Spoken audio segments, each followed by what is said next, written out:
Assalamualaikum warahmatullahi wabarakatuh. Saya Iza Fitriani Fajri. Saya duduk di kelas 2 SMP Terpadu Pondok Pesantren Nazatul Tulab.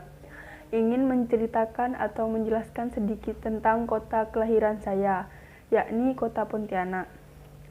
Kota Pontianak adalah ibu kota dari Provinsi Kalimantan Barat. Menurut data resmi yang dikeluarkan di Sdukcapil, Kota Pontianak per Mei, penduduk berjumlah 670.859 jiwa. Sekarang mari kita masuk ke sejarah singkatnya.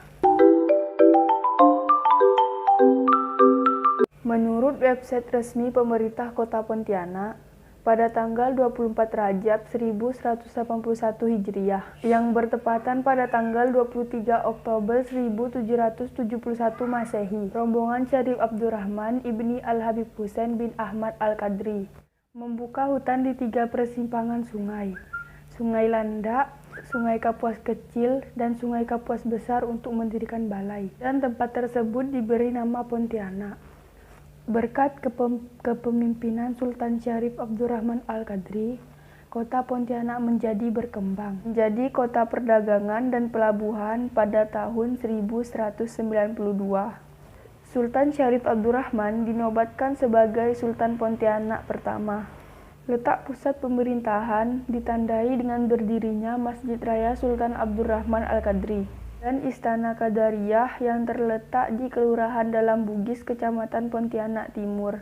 Kota Pontianak dilalui Sungai Kapuas, yaitu sungai terpanjang di Indonesia, dan Sungai Landak yang membelah kota yang dikenal dengan Kota Khatulistiwa. Lalu, dari mana asal-usul Kota Pontianak? Dikutip dari buku Asal-Usul Kota-Kota di Indonesia, Tempo Dolo yang dituliskan oleh Zainuddin HM. Nama Pontianak tidak lepas dari hantu kuntilanak yang sering mengganggu Sultan Syarif Abdurrahman Al-Qadri. Ia pun terpaksa melepaskan tembakan meriam untuk mengusir hantu kuntilanak.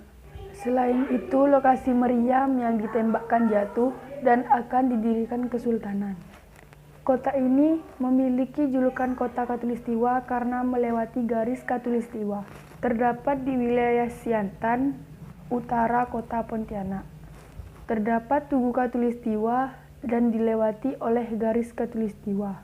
Pada saat terjadi titik kulminasi matahari atau fenomena alam matahari ketika tepat di garis Khatulistiwa, sesuatu yang menakjubkan akan terjadi di Kota Khatulistiwa dan benda-benda yang di sekitar Tugu atau Kota Khatulistiwa, yaitu menghilangnya semua bayangan yang ada di Tugu Khatulistiwa selama beberapa detik.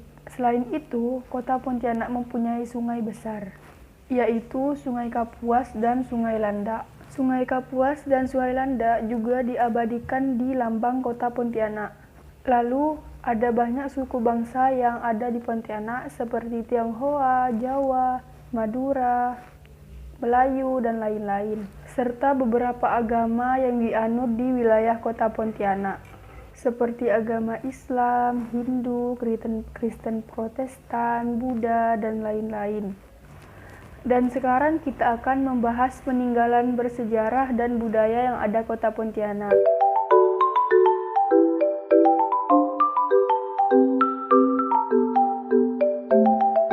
Yang pertama, Keraton Qadariyah atau Istana Qadariyah. Sultan Syarif Abdurrahman Al-Qadri bin Al-Habib Husain Al-Qadri mendirikan Keraton Qadariyah saat membuka hutan pada pemukiman baru pada tahun 1771 Masehi. Lokasi istana ini berada di Kampung Beting, Kelurahan Bugis Dalam, Kecamatan Pontianak Timur, Kota Pontianak, Provinsi Kalimantan Barat. Yang kedua, Masjid Agung Pontianak atau Masjid Sultan Syarif Abdurrahman Al-Qadri. Pembangunan masjid ini dibangun pada kepemimpinan masa Sultan Syarif Abdurrahman Al-Qadri. Masjid ini lebih terkenal dengan nama Masjid Jami. Bangunan ini dibangun kembali oleh Sultan Syarif Utsman dengan tetap mempertahankannya sebagai masjid kesultanan. Yang ketiga adalah makam Batu Layang. Makam Batu Layang biasa disebut juga makam raja-raja kesultanan yang ada di Pontianak. Tempat ini biasanya sering dikunjungi pada hari-hari besar Islam. Makam ini terletak kurang dari 2 km dari Tugu Katulistiwa, yang bagaimana bisa dikunjungi dengan transportasi darat atau transportasi air yang disebut sampan. Makam Batu Layang adalah salah satu peradaban Islam di Pontianak. Mungkin karena tempat ini sebagai pusaran pahlawan agama Islam.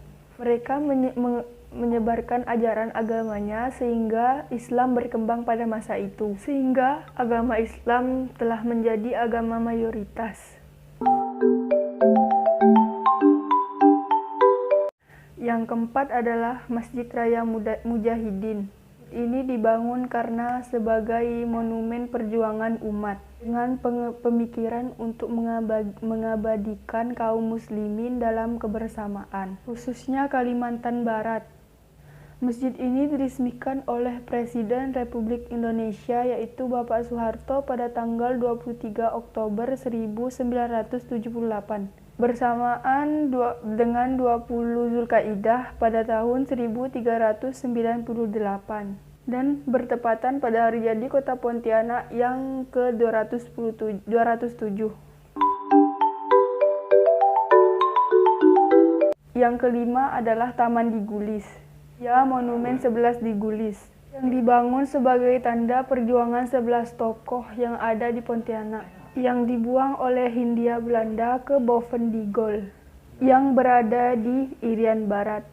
Monumen ini diresmikan oleh Gubernur Kalimantan Barat yaitu Haji Sujiman pada tanggal 20 November 1987. Tugu ini tadinya hanya berdiri 11 tonggak bambu runcing yang berwarna kuning polos dan sekarang telah direnovasikan menjadi taman yang indah. Itu dia sedikit sejarah dan cerita yang bisa saya sampaikan di video kali ini. Banyak lagi hal-hal unik yang bisa ditemukan di Kota Pontianak ini. Lebihnya mohon maaf. Sekian dari saya. Terima kasih. Assalamualaikum warahmatullahi wabarakatuh.